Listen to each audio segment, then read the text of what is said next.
Cry Freedom is a 1987 British drama film directed by Richard Attenborough, set in the late 1970s, during the apartheid era of South Africa. The screenplay was written by John Briley based on a pair of books by journalist Donald Woods. The film centers on the real-life events involving black activist Steve Beko and his friend Donald Woods, who initially finds him destructive, and attempts to understand his way of life. Denzel Washington stars as Beko, while actor Kevin Kline portrays Woods. Cry Freedom delves into the ideas of discrimination, political corruption, and the repercussions of violence. The film was primarily shot on location in Zimbabwe due to political turmoil in South Africa at the time of production. As a film showing mostly in limited cinematic release, it was nominated for multiple awards, including Academy Award nominations for Best Actor in a Supporting Role, Best Original Score, and Best Original Song. It also won a number of awards, including those from the Berlin International Film Festival and the British Academy Film Awards. A joint collective effort to commit to the film's production was made by Universal Pictures and Marble Arch Productions.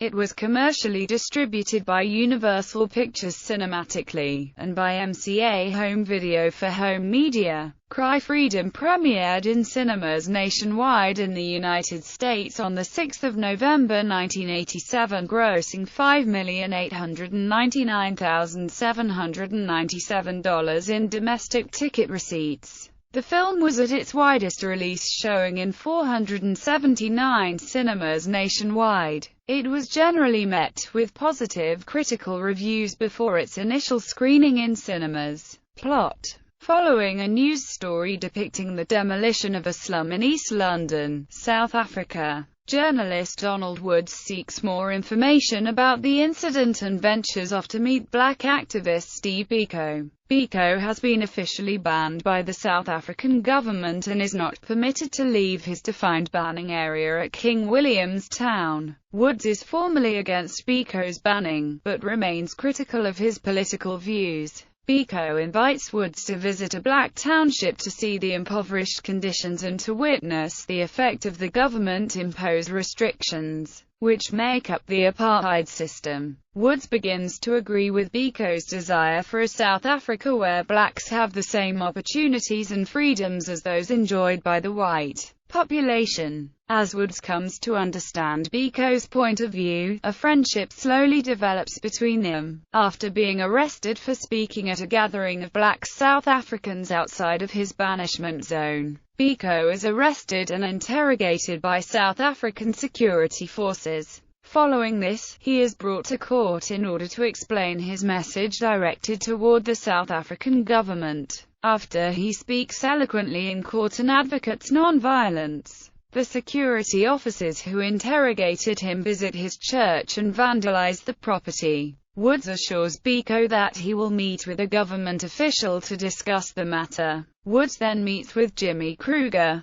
the South African Minister of Justice, in his house in Pretoria in an attempt to prevent further abuse by the security force. Kruger first expresses discontent over the actions of security force. However, Woods is later harassed by security forces at his home. The security men that harass Woods insinuate that their orders to visit Woods came directly from Kruger. Later, Beko decides to travel to Cape Town to speak at a student-run meeting. En route, security forces stop his car and arrest him. He is held in harsh conditions and beaten, causing a severe brain injury. A doctor recommends consulting a nearby specialist in order to best treat his injuries, but the police refuse out of fear that he might escape. The security forces instead decide to take him to a police hospital in Pretoria, around 700 miles away from Cape Town. He is thrown into the back of a prison van and driven on a bumpy road, aggravating his brain injury and resulting in his death. Woods then works to expose the police's complicity in Beko's death.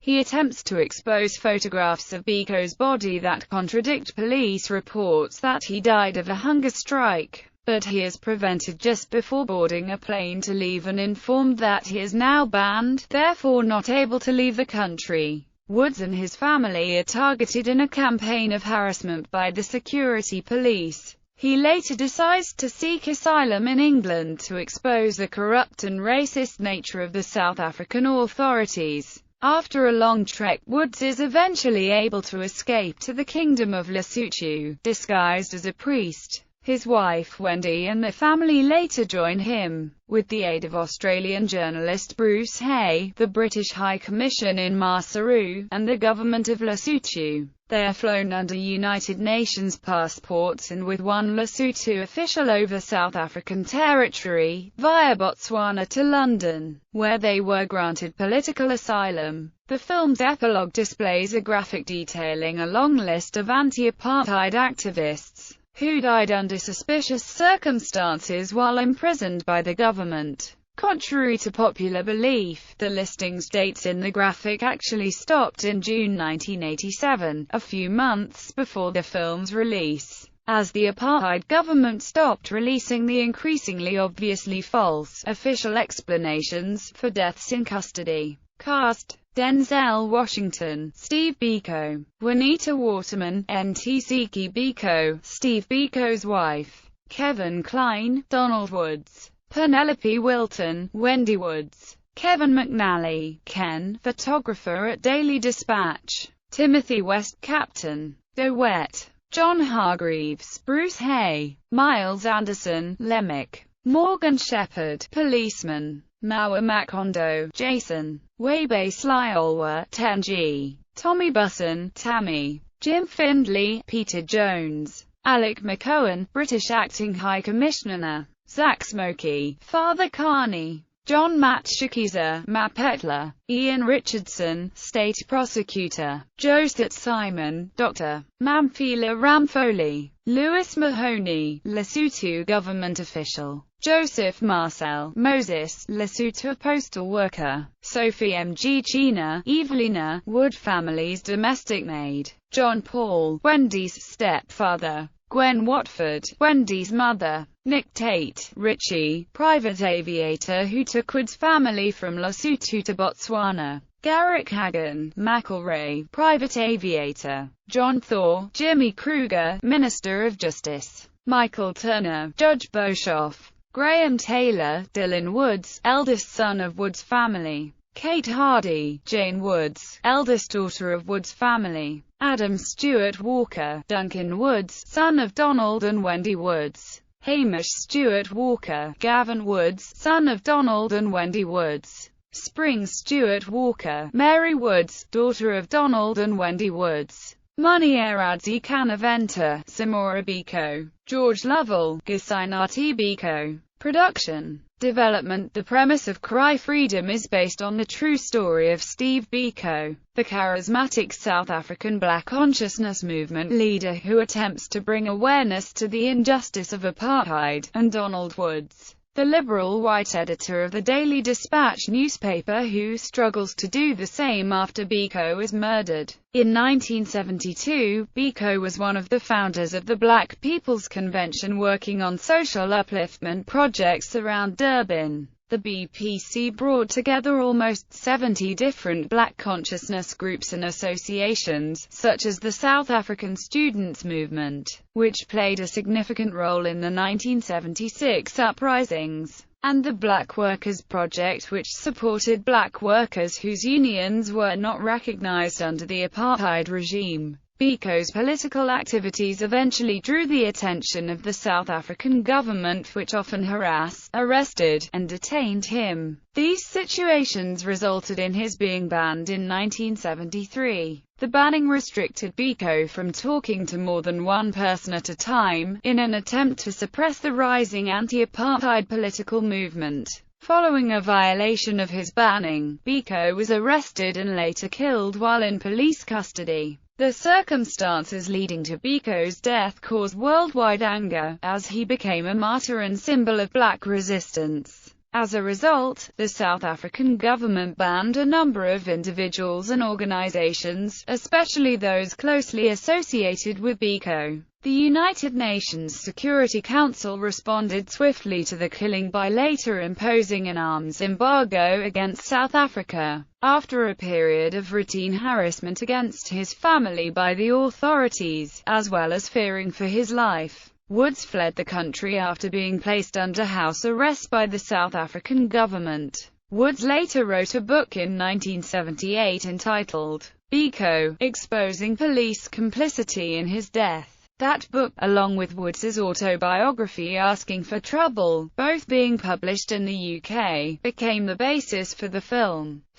Principal filming took place primarily in the Republic of Zimbabwe because of the tense political situation in South Africa at the time of shooting. Other filming locations included Kenya, as well as film studios in Shepperton and Middlesex, England. The film includes a dramatized depiction of the Soweto uprising which occurred on 16 June 1976. Indiscriminate firing by police killed and injured hundreds of African schoolchildren during a protest march. Soundtrack. The original motion picture soundtrack for Cry Freedom was released by MCA Records on 25 October 1990. It features songs composed by veteran musicians George Fenton, Jonas Gwangwa and Thulidu Makuda. At Beko's funeral they sing the hymn Nkosi Sihlalo, I Africa. Jonathan Bates edited the film's music. Reception. Critical response. Among mainstream critics in the U.S., the film received mostly positive reviews.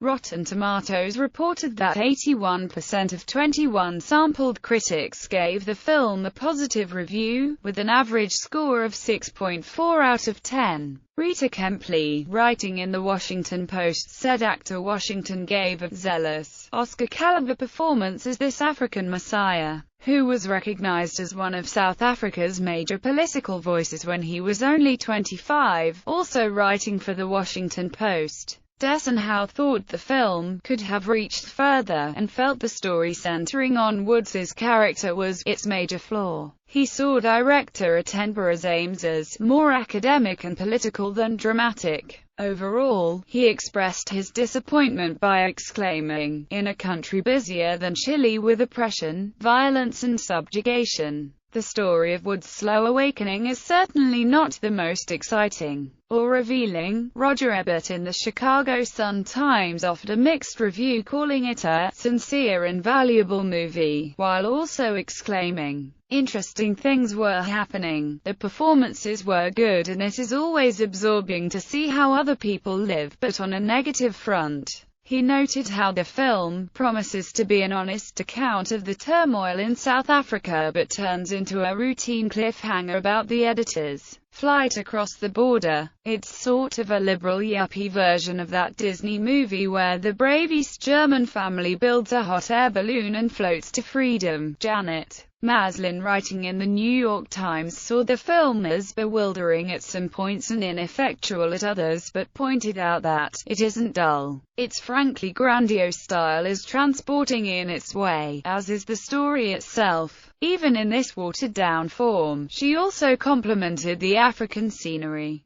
noting that Cry Freedom can also be admired for Ronnie Taylor's picturesque cinematography. The Variety staff felt Washington did a remarkable job of transforming himself into the articulate and mesmerizing black nationalist leader, whose refusal to keep silent led to his death in police custody and a subsequent cover-up on Klein's performance. They noticed how his low-key screen presence served him well in his portrayal of the strong-willed but even-tempered journalist. Film critic Gene Siskel of the Chicago Tribune gave the film a thumbs-up review, calling it fresh and a solid adventure, while commenting, "Its images do remain in the mind. I admire this film very much." He thought both Washington's and Klein's portrayals were effective and quite good. Similarly, Michael Price, writing in the Fort Worth Press, viewed Cry Freedom as often harrowing and naturalistic, but ultimately self-important in its indictment of police-state politics. Mark Salisbury of Time Out boasted on the film's merits by declaring the lead acting to be excellent, and the crowd scenes astonishing, while equally observing how the climax was truly nerve-wracking. He called it an implacable work of authority and compassion. Cry Freedom is political cinema at its best. James Sanford, however, writing for the Kalamazoo Gazette, did not appreciate the film's enduring qualities,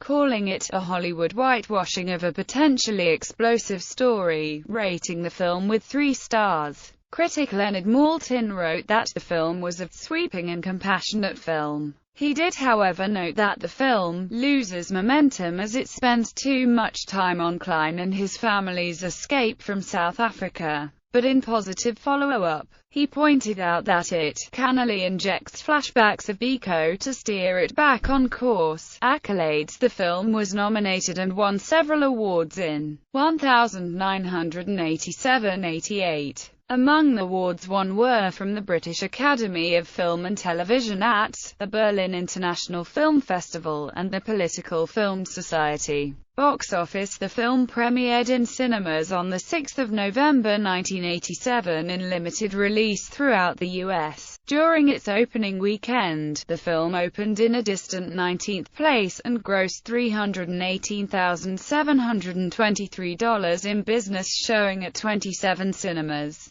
The film Fatal Attraction opened in first place with $7,089,680, screening at 1,351 theaters. The film's revenue dropped by 10.6% in its second week of release, earning $284,853. For that particular weekend, the film fell to 25th place, showing in 19 cinemas. The film The Running Man unseated Fatal Attraction to open in first place with $8,117,465 in box office revenue, showing at 1,692 cinemas. Cry Freedom had 1 week in wider release beginning with the 19–21 February weekend in 1988. The film opened in 14th place, showing at 479 cinemas, grossing $802,235 in box office business. The film went on to top out domestically at $5,899,797 in total ticket sales through and 4 weeks cinematic run. For 1987 as a whole, the film would cumulatively rank at a box office performance position of 103. Home media: following its cinematic release, the film was released in VHS video format on 5 May 1998. The Region 1 Code widescreen edition of the film was released on DVD in the United States on 23 February 1999. Special features for the DVD include production notes, cast and filmmakers' biographies, film highlights, web links, and the theatrical cinematic. Currently, there is no scheduled release date set for a future Blu-ray disc version of the film, although it is available in other media formats such as video on demand. Bibliography: Beko, Steve. Steve Beko.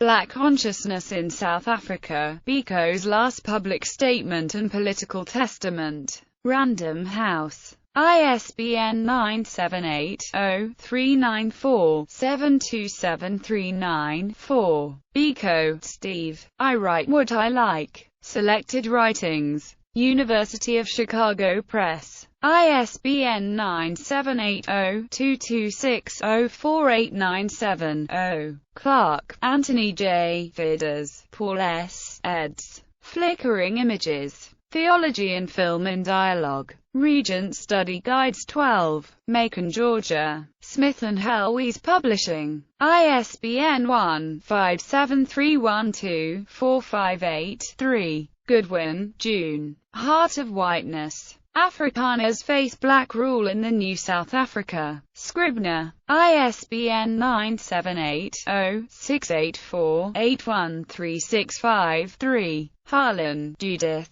Mamphela Rampholi. The Feminist Press at CUNY. ISBN 978-1-55861-226. 6. Jukers, Tim. Opposition in South Africa. The Leadership of Z. K. Matthews, Nelson Mandela, and Stephen Beko. Prager publishes. ISBN 978-0-275-94811-5. Magazine, Daniel. The Law and the Prophets. Black Consciousness in South Africa, 1968–1977. Ohio University Press. ISBN 978-0-8214-1918-2. Mallon, Ryan. My Traitor's Heart. A South African exile returns to face his country, his tribe, and his conscience. Grove Press. ISBN 978-0-8021-3684-8. Omond, Roger. Steve Beko and Apartheid. Hamish Hamilton Limited. ISBN 978-0-241-12640-0. Paul, Samuel. The Ubuntu God. Deconstructing a South African Narrative of Oppression. Pickwick Publications. ISBN 978-1-55635-510-3. Pitiana, Barney. Bounds of Possibility. The Legacy of Steve Beko and Black Consciousness. D. Philip. ISBN 978-1-85649-047-4. Price, Linda. Steve Beko. Maskew Miller Longman. ISBN 978-0-636-01660-6. Tutu, Desmond. The Rainbow People of God. Image. ISBN 978-0-385-48374-2. Van Wyck, Chris. We Write What We Like. Celebrating Steve Beko. Wits University Press. ISBN 978-1-86814-464-8. Wathingo, Nugi. Something Torn and New. An African Renaissance. Basic Civitas Books. ISBN 978-0-465-00946-6. WIWA, Ken. In the Shadow of a Saint. A Son's Journey to Understand His Father's Legacy. Steerforth. ISBN 978-1-58642-025-3. Woods, Donald. Rainbow Nation Revisited. South Africa's Decade of Democracy. Andre Deutsch. ISBN 978-0-233-00052-7.